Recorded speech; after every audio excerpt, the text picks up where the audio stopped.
Hello, my name is Felipe, And I'm Lillian. and we are the Postmodern family, and this is episode 8 of the Postmod Pod.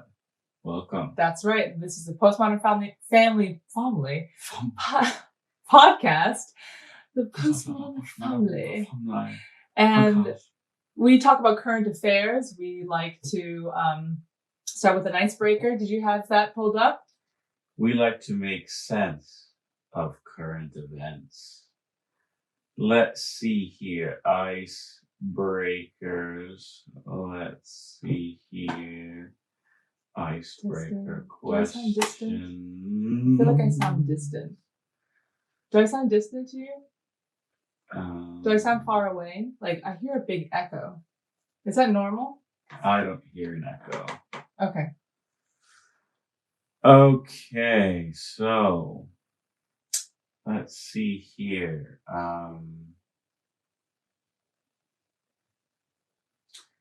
If you were a potato, what way would you like to be cooked? Pass. It's boring. Okay. Have you ever been mistaken for someone famous? Let's see. Yes, Lillian from the Postmodern family. We have been spotted before, but that's not mistaken, is it? I've been told that I look like Mulan, but clearly that's not being mistaken for someone. The cartoon. Yeah, people say I look like come Mulan. out of the cartoon. What people don't realize is Mulan passed off for a man for 10 years, so she probably wasn't much of a looker. They don't realize No. No. Sorry, they just know Mulan, the Disney princess. It's the hidden history, available only to mainland CCP Chinese people. No, anyway, you have, right? You've been told you look like what's his name? From that 70s show. No, not Emilio. Fez from that 70s show. From that what's 70s the actor's show. name? Emilio Estevez. No, that's not him. I don't know what his name is. What's his name? I just thought about it the other day because I don't know. Someone else had commented again. They think that you look like him. A better, more mature, higher stature. Do you think you look like him? I think in some pictures I do look like him. Really? Yeah. I never made the connection. In some angles. So keep us updated on the footy, guys, as we do this podcast. Oh, is that why no one's joining us? How many have joined us? 19. That's a lot. Thanks so much for joining us instead of watching the football. I think they're doing both. Okay. Why not Phone, both? TV. Why not? Why not both? Okay, so now that we've got that icebreaker out of the way, why don't we put a better question? Who would you like to have been mistaken for? Who would you... realistically, though? Yeah, realistically. You can say, oh, I look like Frank Sinatra. Yeah. I know that my father he thought he looked like Chow Yun-fat. We're not talking about your father. So he often talked about you having similar height and stuff. Who would you like to have been mistaken for? I don't know. There's not really any Chinese singers and actresses that I Lucy Liu, really the most beautiful Asian woman in TV. Did you guys know that according to Chinese standards, she's not very beautiful? But that's Chinese standards. So Western standards, it could be. Why are you trying to keep shade? Anyway, what I'm saying, why don't you answer the question that you want to ask yourself? I will, because I had someone exactly in mind. Okay. It is the actor or the character in that motorcycle policeman show where there's two motorcycle policemen and one is kind of dark looking. Okay. Starsky and Hutch, I think, is it? No. Let's see. Motor policeman. Vince Vaughn? Cycle. No. It's an old show. Motorcycle policeman show. It's called Chips. Sorry, it's called Chips. I've never heard of the show. And Paunch. Okay. Paunch. I don't even know. Here, I'll show you a picture. I'll show you a picture. This is a weird I question. show you a picture. I would have loved to have been mistaken for... There. The guy with black hair. Okay, I could see possibly That's right, baby. being mistaken for him. That's Yeah, it. I can see that. That's it right there. Who do I think I look like might be a different question. Yeah. Okay. I can't. In your dreams, Phil, says Dave Bowen. Come on. Okay. So let's get started. Why don't you get started with your two lead stories? Then? Sure. I mean, mine are kind of deep. They go down a rabbit hole. Oh no! Wait, like Phil. Always. Listen to this. So let's just go straight to what I've got instead of talking to you about it. Number one, I have a video here, and then I have an article about the same topic. So which one do you want to hear first? Or whatever. Okay, let's listen to the recording, this video of Boris Johnson warning us of, quote, extra precautions even after July 19. So he's this is the Times. They have a video of him talking, and I'm going to try and play it for you guys. Oh, remember that it's super loud. Is it? Usually. It busts my ear. Okay, here we go. Listen to this. Hopefully there's no like... I'm very confident that the double jabs will be a liberator, and they will enable people to travel. We'll be sending out a lot more about the detail of that in the course of July, in the course of the next few days, about how we see it working. But there's no doubt at all that once you've got two jabs, you are in a much better position. Obviously, as everybody can see, we'll be going forward in the autumn with an extra vaccination program, a booster program for the more vulnerable, just to give us that extra insulation, that extra security that we need. But certainly, to answer your point, everybody who's frustrated about travel over the summer, double jabs will be a liberator. But I want to repeat a point that I've made before, and I hope people will forgive me if I say that I do want, obviously I want travel to be possible, but I've got to stress that this year will not be like every other year because of the difficulties with COVID. People shouldn't expect that it will be completely hassle-free. We have to look very carefully. So, first of all, it just explained to me, and I have seen videos of this before, but why the Nissan manufacturing warehouse? Why is he in front of it? Yeah, like it seems like a yearly visit. Is that right? Like every year they go visit, and then I think he's paying. He's delivering his yearly offering to the gods of Nissan. Okay. For being thankful, being thankful for them establishing that plant in the Great British Isles. Okay, interesting. So now I'm going to read you a little bit of this Sky News clip article called COVID-19, quote, extra precautions. Wait, were we going to comment about that? Yeah, so this is the story, like this fills out a little bit more of context of what he was saying. Okay. It says may stay in place after Freedom Day, and double jabs a, quote, liberator for travel, says Boris Johnson. Sounds like a World War II bomber. The Liberator. The Liberator. the double jab is the Liberator.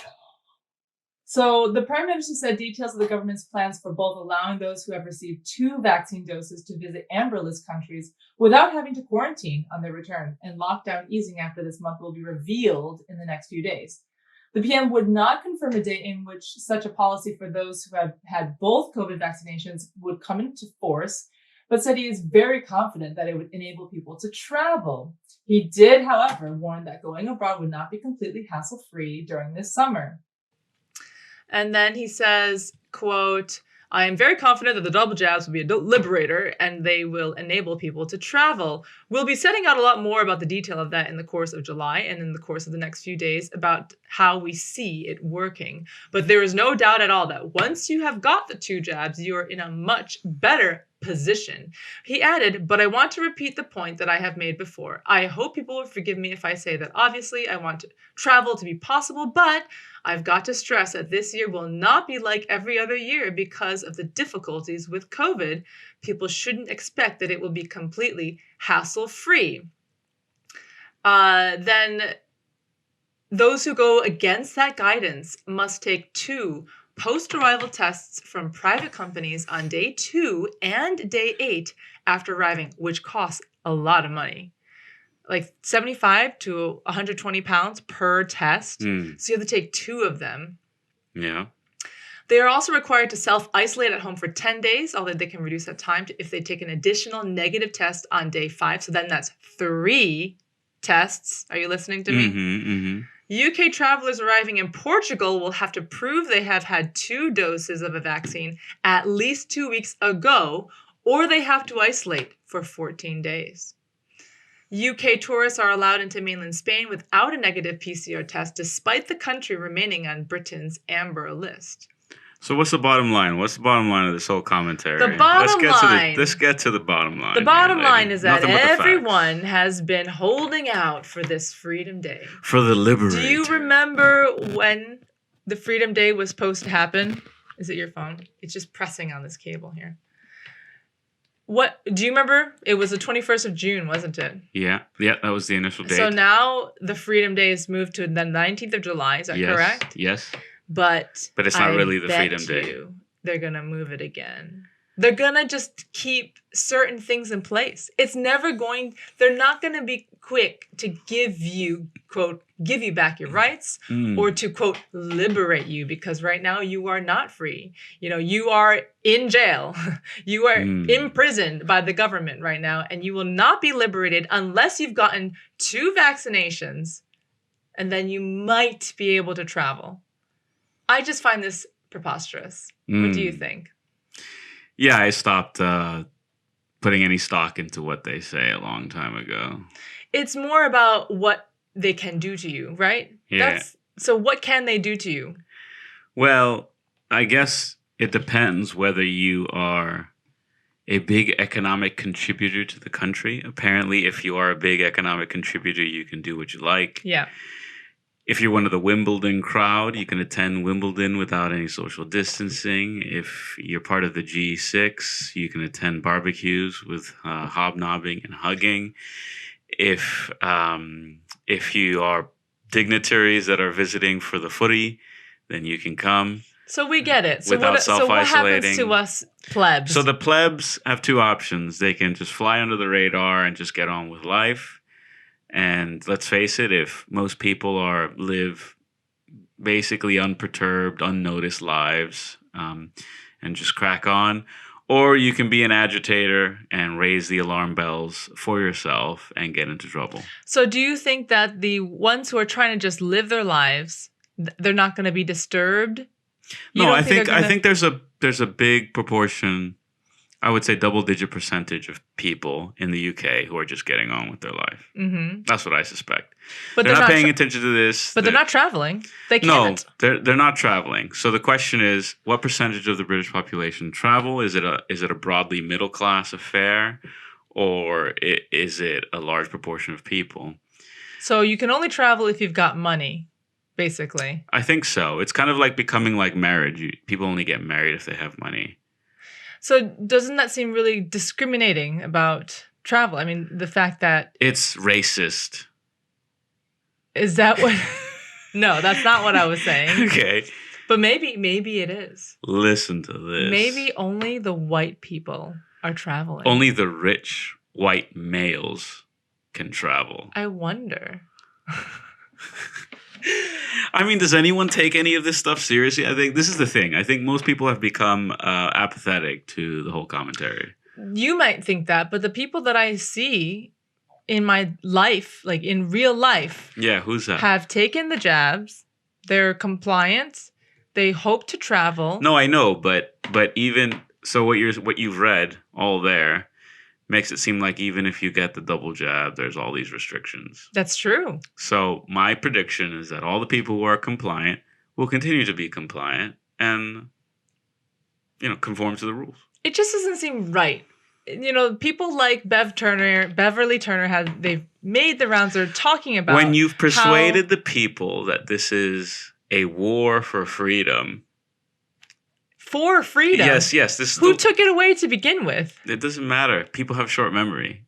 The government propaganda has made this seem like World War II, the rerun, where we're all sticking together, we're all making sacrifices for each other, and no price is high for the sake of the country. You see, they've spun it to make it patriotic to make all these sacrifices. Sure, but then people are mentioning and listen to this. Edward up. Bowen gave us £5. Thank you, Edward Brown. Thank you, Edward Brown. Much appreciated. Cool. Any question tied to that? Let's see. He said, "Listen to this." So anyway, I was going to say something, and now you've interrupted me like 3 times, and now I don't remember it. But yes. Sorry. I'm going to remind you, just like Jamie Franklin, Reverend Jamie Franklin from Irreverend podcast, and Beverly Turner and James Dellingpole remind you that there are people living in Florida, in America today, with no mask restrictions, no social distancing. They are living completely normally for the last several months. And there has been no rise in cases. There has been no skyrocket in deaths. And yet here we are doing, still not back to normal, and people living in fear, and yet, I don't know, we're not doing, I don't know what I'm trying to say now. I don't know, and I didn't even interrupt you, so you can only blame yourself. No, I know. The point is, there's another part of the world where people are getting along normally. Masks are not required in grocery shopping stores, nothing. And the numbers of COVID deaths are not any different. Yeah. It's not like they're dying massively. So it's possible, just possible, that we would have fared the same exact way as we have fared now without lockdown. Unbelievable. Do you think so? Unbelievable. Listen to this. This is in Southampton. Listen, what a comment. Listen to this. Mark Hooker, Celtic Crossbows, says, "Whoa, so gorgeous, sexy, hot, and that's just Phil." He's been working I out. love sarcasm. He's been lifting. Anyway, so is the bottom line, was that just a big win session for why British people haven't woken up to the reality that this is a sham? Because I don't think people are paying attention, like you say. They're not paying attention anymore. No. But I want people to hear it out of the horse's mouth. But Boris Johnson is not going to give up all of the power that he's gained. He's not going to just hand it back over on Freedom Day. The question so you have to fight for it. The question is, what percentage of the British population care about that fact? I don't know. Yeah. You see? That's where, don't you miss America sometimes? I think America is on the same trajectory. Yeah, that's true. It's on the same trajectory, just slightly behind. Yeah. Okay, so then my second story is also about the big C, not cancer. Talking about coronavirus here. And this is, do you remember Dr. Stella Emanuel from a year ago? Oh, yes, the African doctor. I'm going to play her original thing. Then I'm going to play her recent thing, and then we'll talk about it. Yeah? Okay. So listen to this from over a year ago. Where did it go? Listen to this. Okay, it's loading. Oh, you're off. Malaria patients treated them with. But I lied. I took care of malaria patients, treated them with hydroxychloroquine and stuff like that. So I'm actually used to these medications. I'm here because I have personally treated over 350 patients with COVID. Patients that have diabetes, patients that have high blood pressure, patients that have asthma, old people. I think my oldest patient is 92, 87-year-olds. And the result has been the same. I put them on hydroxychloroquine, I put them on zinc, I put them on Zitromax, and they are all well. For the past few months, I've taken care of over 350 patients. We've not lost one. Not a diabetic, not a somebody with high blood pressure, not somebody with asthma, not an old person. We've not lost one patient.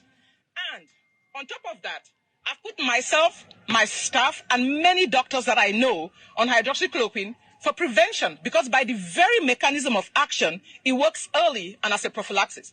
We see patients, 10 to 15 COVID patients every day. We give them breathing treatments. We only wear surgical masks. None of us has gotten sick. It works. So right now, I came here to Washington, D.C. to say, America, nobody needs to die. The study that made me start using hydroxychloroquine was a study that they did under the NIH in 2005 that say it works. Recently, I was doing some research about a patient that had hiccups, and I found out that they even did a recent study in the NIH, which is our National Institute, that is the National NIH, National Institute of Health. They actually had a study, and go look it up. Type hiccups and COVID, you will see it. They treated a patient that had hiccups with hydroxychloroquine, and it proved that COVID is a symptom of hiccups. It's a symptom of COVID. So if the NIH knows that treating the patient with hydroxychloroquine proves that hiccup is a symptom of COVID, then they definitely know that hydroxychloroquine works. I'm upset. Why I'm upset is that I see people that cannot breathe. I see parents walk in. Okay, and I remember watching the rest of that. But so she's just really, really passionate about hydroxychloroquine at that point, and just saying that it works what she was doing. And then it came out later on about how it actually does work. So after that, chronologically, everyone said that she was wrong. And all these doctors were like put on watch, or like they were just totally silenced. Her name was dragged through the mud too. Yeah, Stella Emanuel. Yeah. Now listen to this where she says, I demand an apology. I demand an apology from the media. I'm talking about CNN, CNBC, and all their like New York Times, and all those people that called me crazy, from Hollywood. I mean, from people that sat around and made videos calling me crazy when I said hydroxychloroquine worked and we should not allow people to die. I'm talking about FDA, CDC, NIH. I'm talking about all of you, my colleagues, the ones that called me names, that threatened to report me to the boards and all that stuff, because I said hydroxychloroquine works. Now you have all these studies that are saying it works. What about the 500,000 plus people that have died? Who is going to be responsible for them? Somebody needs to get their behind sued so bad that they will not find a way out of where they'll be locked up, because this is crazy. Even Joe Biden called me crazy. I demand an apology from every single one of you, because when I said the truth, none of you listened. You people laughed at us, you people ridiculed us, you canceled us, and you allowed people to die. You all are so, not just, you are evil, this is wicked. And you know what? Somebody needs to be held accountable for this. Somebody better. Okay, so what's the bottom line here? So the bottom line here is, so I just want to raise this awareness for our viewers, and just, I think people don't hear about these things because they, I hear about these things through a friend or something, and then I go and look it up, and I'm like, oh wow, like no one's talking about this. So I just want to be a sounding board, talking about how ivermectin has been proven to work. What's the difference between ivermectin and hydrochloroquine? I think it's hydroxychloroquine. Similar. Yeah, it's similar. I don't know though, but there were two that have been put forward as that are cheap and effective. Okay, so ivermectin has a great history as a medicine for parasites like worms, blah blah blah. And then it talks about how it works. Ivermectin reduces mortality from COVID-19 by 83%. Used prophylactically, it reduces infection rates by 88%. And then there's a source. When comparing ivermectin to the experimental injections, those being falsely promoted as vaccines because they aren't actually vaccines, we talked about this before, we see the following. Ivermectin is cheap, safe, effective, and suppressed. On the other hand, the experimental injections are expensive, dangerous, disappointing, and wrongly promoted above all reasonable treatments for COVID-19. And then the bottom line here, it just says that why is it being suppressed or not promoted? And it just says that it's money. It says, where did I find the last bottom line here? Everybody was kung fu fighting. What are you doing? No. I don't know. I'll just read the last line here. It just says, all this makes one wonder, how wicked are the culprits of this COVID enterprise that they violate our rights and destroy our society while pushing dangerous experimental injections on us and obstructing safe, affordable, and effective treatments like ivermectin. And that's the main thing that really bothers me, just similar to what Dr. Emmanuel was saying, is it's not about, okay, well, maybe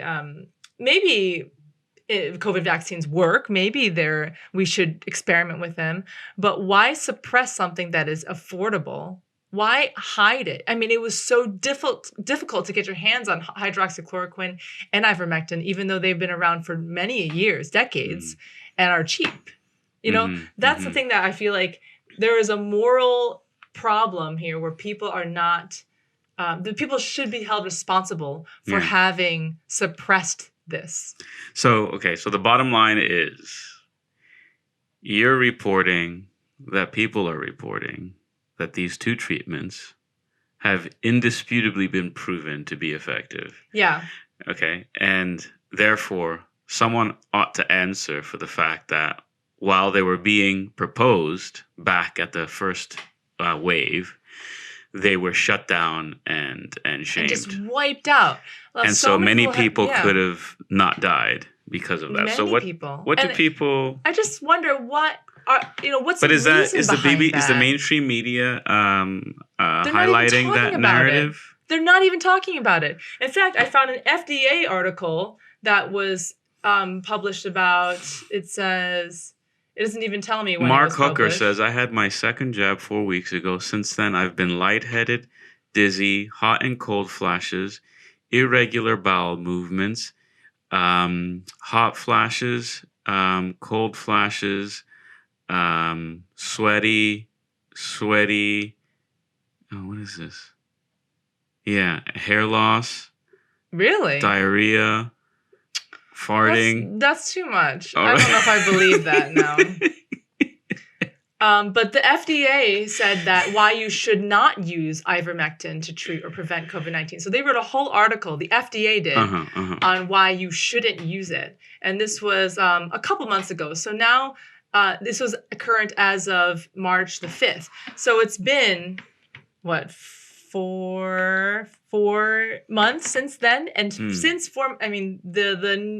research on ivermectin has come out more recently, about just a month ago. Yes. And so overwhelmingly people are realizing that it works, and then therefore you ask, why were people talking smack about it and discouraging the use of it? Well, the answer is very simple, is that science is no longer about the objective pursuit of truth. Science is being used in the service of a political agenda. What's the political agenda in this instance? Well, you could say it's big pharma trying to make money off the vaccines. I don't even know if that's science, because... Well, it is science. It's intertwined with science because the media are doing an exceptional job of promulgating the propaganda that is clearly scientifically proven that these vaccines are effective. But clearly we use science to then prove that it is effective, right? So to use it that it wasn't, to say that it wasn't effective. No. You don't understand. Science is being used to promote a political agenda. In this instance, it's a political agenda paid and bought for by the pharmaceutical companies. They're perfectly okay with being inconsistent, contradictory, hypocritical. They have no scruples about contradicting themselves. But science is not supposed to be contradictory. It's not supposed to be. They don't care. All they care is about raw power. So you're just talking about them using the name of science, but like actual science, they're not. Yeah, you can't use actual science for propaganda. All you can do is, true science is the demonstration of a verifiable fact. Yeah, repeatable. That's all it is. That's all it is. Yeah. And so, but then you can take a scientific truth and you can utilize it, and then you can suppress auto scientific truths. Yeah, and just call it science. Yeah, so they're just weaponize the credibility that science brings to the table. I think for their own ends. Scientists maybe, and scientists themselves are doing it. Scientists themselves are getting caught. I still like to believe that science itself is neutral. It's a tool. It's it's not Science is more than neutral. It's a good thing. Yeah. But it is ultimately a product of man's mind to put two and two together and identify a fact. And man can choose to claim something as scientific and sell it as scientific, but it isn't. Just like the fact that there are only two sexes, but science apparently says there isn't. Yeah. So exactly. Yeah. So the trust the science phraseology has just been propagandized entirely. Yeah. Follow the science. It's like we have a new Vatican and a new magisterium. Who's the Pope? The Pope is whoever Boris's scientific advisor is. Is it Soros? And he decides what is true and what isn't. Okay. And we plebs cannot question, and we just obey. And so we are not to interpret the scientific journals for ourselves because they're written in a different language. Right. We can't understand we them. can't because understand them because we're slowly, too dumb. Yep, we're too dumb. So it's left to citizen journalists to piece all the facts together and create a reformation of science and media, hopefully. So Yeah. So then, lastly, about the ivermectin thing is the story about the. Let me just read you the title. It says, India could sentence the WHO chief scientist to death for misleading over ivermectin and killing Indians. This was just written in June the 24th.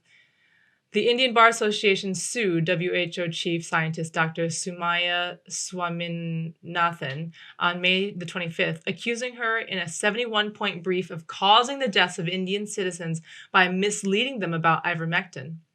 Point 56 states, quote, that your misleading tweet on May the 10th against the use of ivermectin had the effect of the state of Tamil Nadu withdrawing ivermectin from the protocol on May 11th, 2021, just a day after the Tamil Nadu government had indicated the same for the treatment of COVID-19 patients.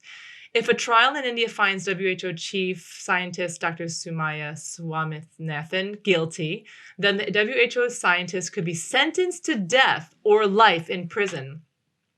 Dr. S would have been charged with the threatened criminal prosecution and be found guilty on one of those charges. Yes, they're saying our video has frozen. Oh, really? The audio is still working, but the video has frozen. Let me take a look at the phone. Shall I go to my stories now? I was just going to wrap it up, I think. Okay. I think what I was just going to do is read the ending of this article about the ivermectin. It says the Indian Bar Association has warned action under Section 302, etc. of the Indian Penal Code against Dr. Sumya and others for murder of each person dying due to obstruction in treatment of COVID-19 patient effectively by ivermectin. Punishment under Section 302 of the Indian Penal Code is death penalty or life imprisonment. This is the kind of justice I think that needs to come back and be served. This is what I'm talking about. So when I was saying, just like Dr. Emanuela was saying that she deserves an apology. Yeah. She also asks who's going to be responsible for the 500,000 people that died who didn't need to. Yeah. They're just going to be swept under the rug just like any other mass killing of people. It's outrageous. Okay, I'll move on now. There you have it, folks. There's my I just totally went off today, didn't I? Okay, so let's switch here. Okay. Let's switch. It's the switcheroo, folks. The tablet is coming home to daddy. The tablet is in daddy's hands now. All is well. Don't worry. Okay. The first story I'd like to cover, by the way, all my stories are being covered today as part of the Daily Mail. The Daily Mail is a special contributor to this podcast by way of comedy and laughs and giggles. So here we go. The title of this article says, "It looks like Ken Barlow." Talk radio DJ likens Diana statue to classic Corey character, while art critics don't hold back disdain for grumpy memorial branded spiritless hunk of nonsense. Here's the article. A new statue of Princess Diana at Kensington Palace looks like Ken Barlow, a radio presenter has claimed. Talk radio DJ Kevin O'Sullivan, I wonder if he's Irish, compared the monument to the classic Coronation Street character on his show last night. His comments came as art critics panned the sculpture as an, quote, awkward, lifeless shrine and a spiritless hunk of nonsense in withering reviews. Some said creator Ian Rank Broadley, whenever you have a hyphenated last name, you know you're going to have trouble, made her, quote, look grumpy, and his work, quote, doesn't capture her magic. But one who admitted it was, quote, a little twee and far from perfect, welcomed the fact it looked like the late Princess of Wales.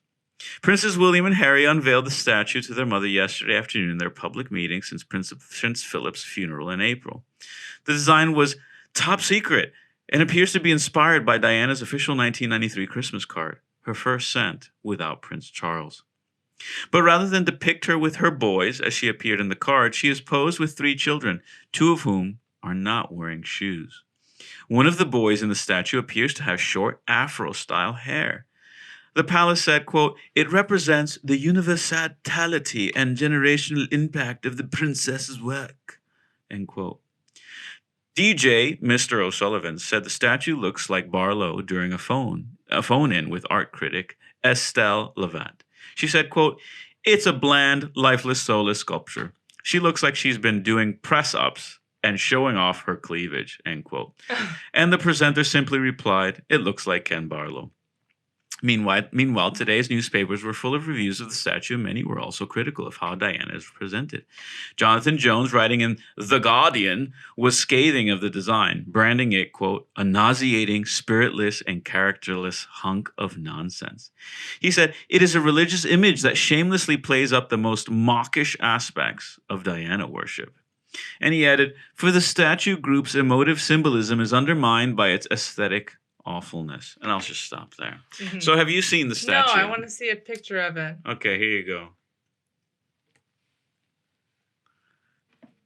That's supposed to be Princess Diana. It looks, like I said in the comments, it looks brutalist. It looks like Soviet era sculpture. Like she's a workers' party heroine. Yeah. Bringing the children out of the factories, or into the factories, rather, for hard work, hard labor, and for the motherland. Yeah. Wow. That's what does it say? Oh, Diana, Princess of Wales. Okay. Yeah. So my theme for my 2 stories was, I try to connect the themes. Mine were connected. Is statues. Okay. Statues. Mm-hmm. So the first one is the erection of a new statue, which to me is a blight on that beautiful garden. Yeah. And it is, it does look like she's got broad shoulders. Like a thick neck. And showing off her cleavage. Really? Look, her open blouse, her open button blouse. Yeah, it's very low cut. Yeah. So it is, I think, shambolic and ham-handed. We got a comment here that I had to show instead of hide. Have you ever seen those before? No. It was... oh, yes, I have. Yeah. Super Typist said, if there was no BLM, would all the children in Diana's statue be white? That's a good question. That's a very good question. I won't address it, but it stands on its own. So I think the story of the unveiling of the statue was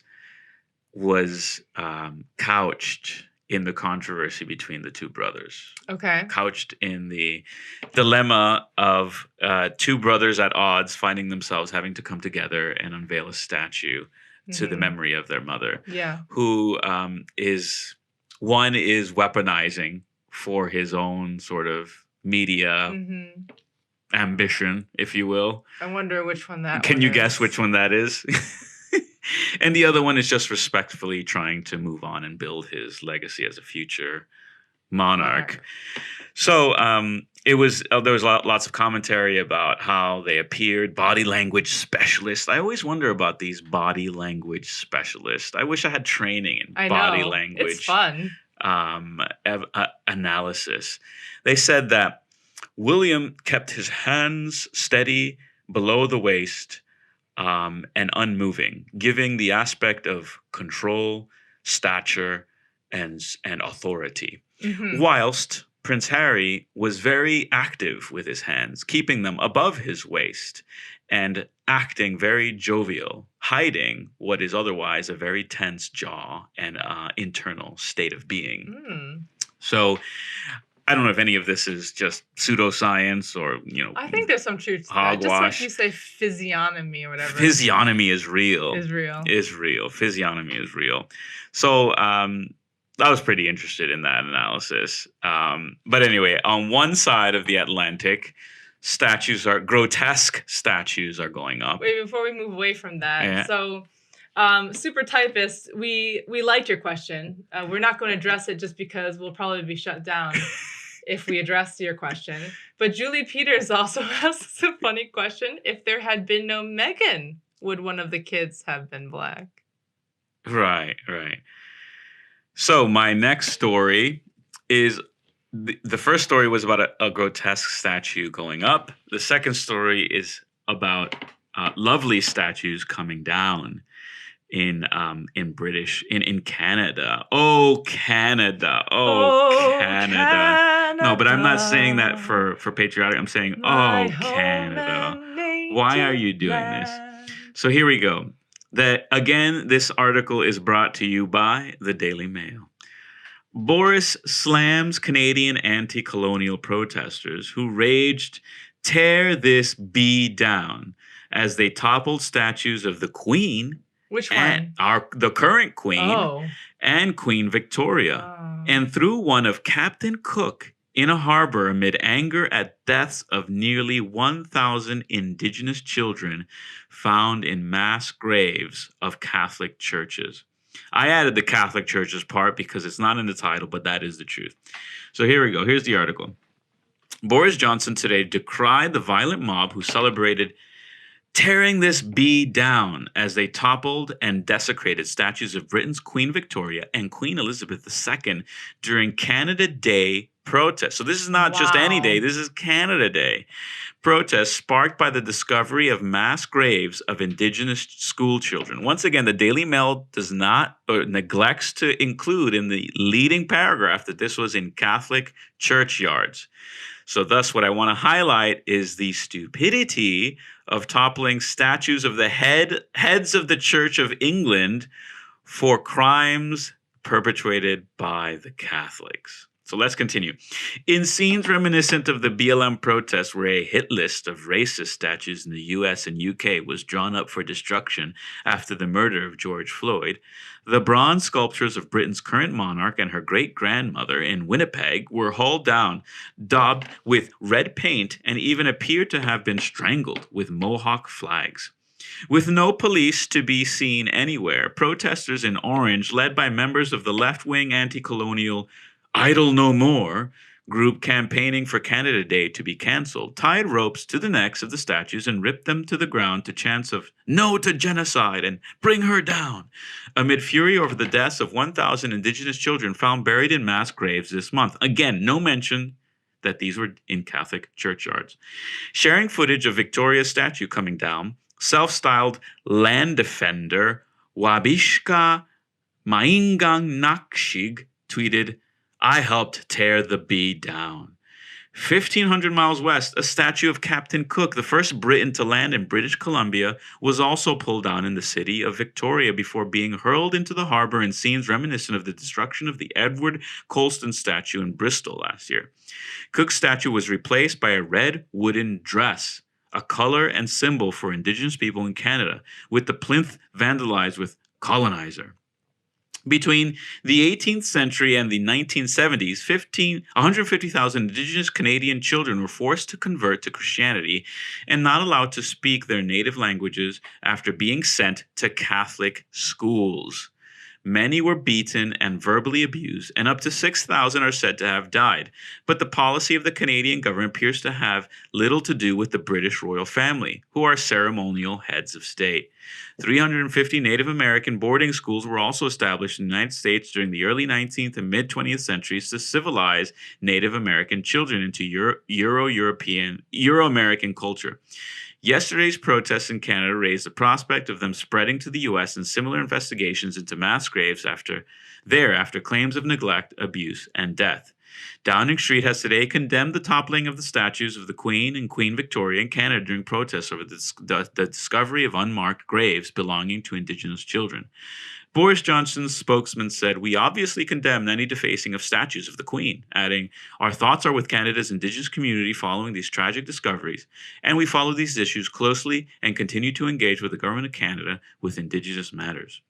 Tory MP Alexander Stafford branded the vandalism incredibly disrespectful and said it was an odd juxtaposition, trying to blame the monarchy for the tragedy over which it had no political control. Frankly, I think it is people trying to link and use the awfulness of the tragedy that has been uncovered for their own political Republican views. I don't think the two should be linked, he told Mail Online, adding, "It's up to Canada, their debate about the Commonwealth and our current monarch, but they shouldn't try to rewrite history and force their own political views about a constitutional matter on what was clearly a horrific issue that happened in the past." He also volunteered to take the statues and have them erected in his Rother Valley constituency in South Yorkshire, saying, "We haven't got a statue of any of the monarchs. I'll definitely take them. So rather than destroy them, send them my way." There you have it.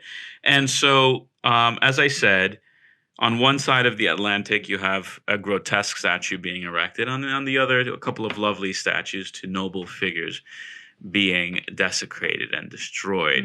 And I just point out the absolute absurdity. It's like a bad comedy. The absurdity of blaming two monarchs, heads of the Church of England, the Protestant Church of England, for crimes committed under the watch of the Roman Catholic Church in indigenous areas that are self-governing. These happened in reservations, if you will. So anyway, as the commentary alluded to, it's obviously a weaponization. Let no crisis go unutilized, as it were. And they're trying to utilize this crisis to continue this march of self-immolation and self-destruction and suicide of the West. These are the dregs of Western civilization, children of children of children who fought, bled, and died on various fields to destroy Nazism, to destroy communism. And here they are with nothing better to do. They're despicable, disgusting creatures. Nothing better to do than to piss on the memories of great figures. Nothing to build, nothing to offer the world except destruction and nihilism. So these people are like professional protesters. Professional destroyers. That's all they are. Professional rioters, professional destroyers. And I wish that the law would come down massively hard on them. They need to be made an example of. It's not going to happen in Canada. But somewhere, somehow. Canada is like worse than Australia at this point in terms of very little freedom there. But I would gladly have swapped the Diana statue for a Queen Victoria or a Queen Elizabeth II statue. Or just a better Diana statue. It's not like I don't want a statue of Diana. I just think the way they did it was really ugly and brutalistic. Yeah. Oh, well, that's what you have for me. What's the comment feed like? What are they saying? Super typist. So Anthony Sansom said that the graves could have been found because people could have died from serious disease. So, and that's it's another point, is that they could have been legitimate deaths from, who knows, maybe the Spanish flu. And maybe the Catholics were being very gracious in burying them. Instead of burning them or something. So there's that as well. Yeah. But yes, professional victims. and people saying that, Canada seems to hate Christians at this point. Yes, with the arrest of various pastors and ministers. We are headed for an incredible time where John MacArthur was saying this. I don't know if any of you guys know John MacArthur, but he's saying this is the most invigorated he has ever felt in his ministry, because he feels like this is going to separate the fat from the from the bone. This is going to be who are the remnant, wheat and the chaff. who are the remnant that are left standing and staying true to the Lord and Savior. Yeah. And so he's saying, he's never been so active. He feels young. He feels like, it's like persecution tends to bring out the best in the best and the worst in the worst. So may the blood of the martyrs continue to nurture the soil of that great tree of the church, and we shall see how it goes. Yeah. That's it for me. Cool. Shall we end the podcast and then continue on with our AMA? Thanks so much for listening to this podcast. We really appreciate the attention that you give us. We know that it's not cheap. We know that it's not free. And you could be doing other things. So we appreciate the time you've taken to listen to our musings on current events. Do catch us. It's every week. We do it live on YouTube at Friday nights, 9-ish p.m. London time. Greenwich Mean, I think it's +1. I can't remember. Sometimes BST. British BST Summertime. 0, yes? BST is +1.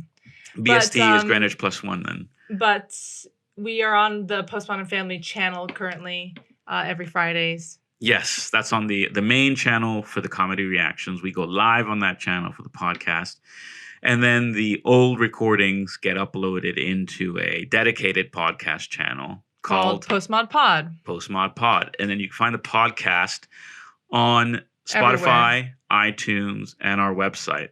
And let us just plug our other endeavors. You can find me on the Band of Bros. So if you search on YouTube Band of Bros and filter it by channel, it should be the second or third hit. We have about 71 subscribers. Get on over there, Postmod We'll leave fam, a link in the description. and get over there and subscribe. We also have the Postmodern Mum channel, which is nearing 1,000 subscribers. It's over 1,000 now. It's over 1,000 now. Let me know what you guys want to see, because I haven't been doing very many videos there.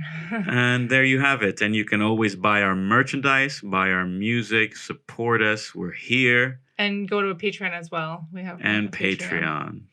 Yeah, and then you can email us at thepostmodernfamily@gmail.com if you have any questions or comments. Anything else? Take care, y'all. See you later. Thanks for listening. Bye. Bye.